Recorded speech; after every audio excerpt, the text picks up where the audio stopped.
During a career spanning nearly half a century, Ava Gardner loved, fought, cried, laughed, suffered, had fun, and obviously acted. She was a star. Lauded by Hollywood as the most beautiful woman in the world, she battled against the norms of her time and did what she could to improve the weak scripts that by contract she had to follow. She even fled to Europe to escape Hollywood's conventionality. Ava Lavinia Gardner was born on December 24, 1922 in Grabtown, a poor community outside Smithville, North Carolina, to Jonas Bailey Gardner, a tobacco and cotton farmer, and Mary Elizabeth Gardner. Her father died when she was 16, and her mother then managed a boarding house. Her childhood was marked by poverty and a wardrobe so meager it prompted ridicule from schoolmates. She took commercial courses in high school, and her older brother paid her tuition so she could continue secretarial studies for a year at Atlantic Christian College in Wilson. At 18, she visited her eldest sister, Beatrice, in New York City on a journey that transformed her life. Her brother-in-law, Larry Tarr, a commercial photographer, took a portfolio of pictures of her and sent them to Metro-Goldwyn-Mayer. She was given a screen test in New York that was made without sound because of her heavy Southern drawl. The 1941 test won her a 7-year contract at $50 a week and intensive diction lessons, as well as the Starlet Standard classes in acting, calisthenics, makeup, and fashion. Her next 5 years were notable for tiny roles in a score of mostly forgettable movies, a blizzard of publicity pictures, and 2 brief marriages to Mickey Rooney and Artie Shaw. Each marriage ended in separation after less than a year and finally in divorce. She later attributed the brevity of the first marriage to the couple's youth and to other people's domination of their lives. A press agent invariably accompanied them on their honeymoon. On her second marriage, she said, "Mr. Shaw insisted I read scores of books and insulted her intelligence in public." Despite the personal setbacks, she won stardom at the age of 24 as a gun moll who betrayed her boyfriend Burt Lancaster in his film debut in Ernest Hemingway's The Killers in 1946.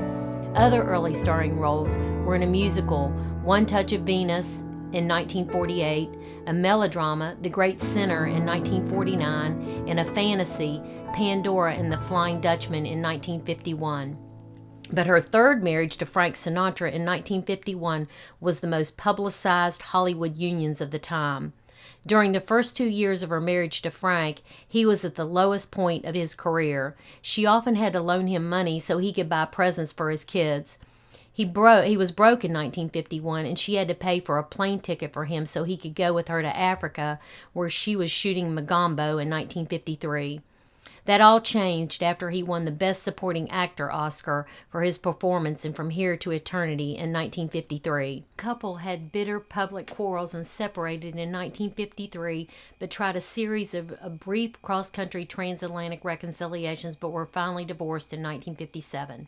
In a 1986 book, His Way, the unauthorized biography of Frank Sinatra, Kitty Kelly attributed the following quotation to the actress: "You start with love, or what you think is love, and then it comes to the work. I guess you have to be mature and grown up to know how to work at it. But I was the youngest of 7 kids and was always treated like the baby, and I liked it, and I played the baby. Now I'm having a heck of a time trying to grow up." Although she was mainly decorative in most of her early roles, and many reviewers said her acting range was narrow, she won wide praise for many later performances. Nonetheless, she consistently denigrated her own talent, remarking in 1985 to an interviewer, "Listen, honey, I was never an actress. None of us kids who came from MGM were. We were just good to look at." She brought a tigress-like demeanor and husky-voiced irreverence to roles as protagonist in films such as The Snows of Kilimanjaro in 1952 and The Sun Also Rises in 1957. In the loosely autobiographical Barefoot Contessa in 1954, she played a dancer who became a movie star. In her later roles, she portrayed torch singers in The Hucksters in 1947 and Showboat in 1951. An irrepressible New York socialite in Mogambo, a 1953 role for which she won an Academy Award nomination. A thoughtful cosmopolitan in On the Beach in 1959, a blousy innkeeper in the film of Tennessee Williams, Night of the Iguana in 1964. In 1958, she left MGM and became an independent actress, earning up to $400,000 a movie. Most of them were made in Europe. Her films included 55 Days in Peking in 1963, 7 Days in May in 1964, Mayerling in 1969. From 1971 to 80, she had roles in 9 motion pictures, including The Life and Times of Judge Roy Bean in 72 and The Kidnapping of the President in 1980. She didn't appear on television until 1985 when she appeared on the CBS television series Knots Landing and the television movies The Long Hot Summer in 1985 and Harem in 1986. In the 50s, the actress was deeply in love with Spain and bullfighting, but after living there for several years, she moved to London in 1968, where she lived quietly for more than 30 years after being hounded for decades by photographers and reporters. She remained close to Sinatra, who called her in her hospital room after her 1986 stroke and later helped with her medical bills. Her celebrated candor made her friends and enemies. Once when she arrived in Australia to make the movie On the Beach, she enraged many people by remarking, "I'm here to make a film about the end of the world, and this is sure the place for it." Sympathetic interviewers described her as an ongoing earthy woman who had a lively sense of humor, particularly about herself, and a deep family loyalty. Looking ahead to retirement, she once remarked, "When I'm old and gray, I want to have a house by the sea and paint, and a lot of wonderful chums, good music, and a good kitchen to cook in." The North Carolina sharecropper's daughter, who became one of the most beautiful movie actresses in the world, died of pneumonia on January 25, 1990, at her home in Kensington section of London. She was 67 years old. Sinatra was devastated. "Ava was a great lady and her loss is very painful," he told the Associated Press. He paid for her funeral but did not attend the ceremony out of fear of attracting the paparazzi. Instead, he showed his respect by sending an abundant wreath. He never got over it, according to his daughter Tina.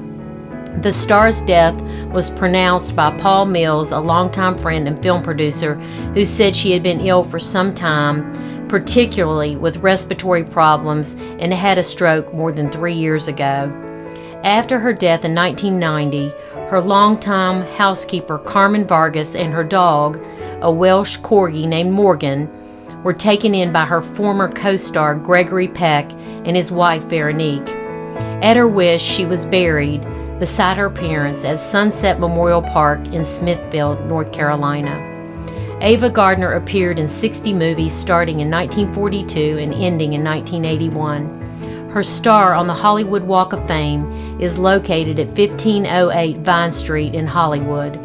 Her museum is located at 325 East Market Street in Smithfield, North Carolina. Sinatra would die in May 1998 and is buried at Desert Memorial Park, Cathedral City, California, beside his fourth wife, Barbara. Artie Shaw died in December 2004 and is buried at Pierce Brothers Memorial Park, Westlake Village, Los Angeles. He was married 6 times. Mr. Reardon, I'd like you to believe something. I hated my life, only I wasn't strong enough to get away from it. All I could do was dream of some big payoff that would let me quit the whole racket. The Swede was my chance to make my dream come true. If I could only be alone with him for a few hours.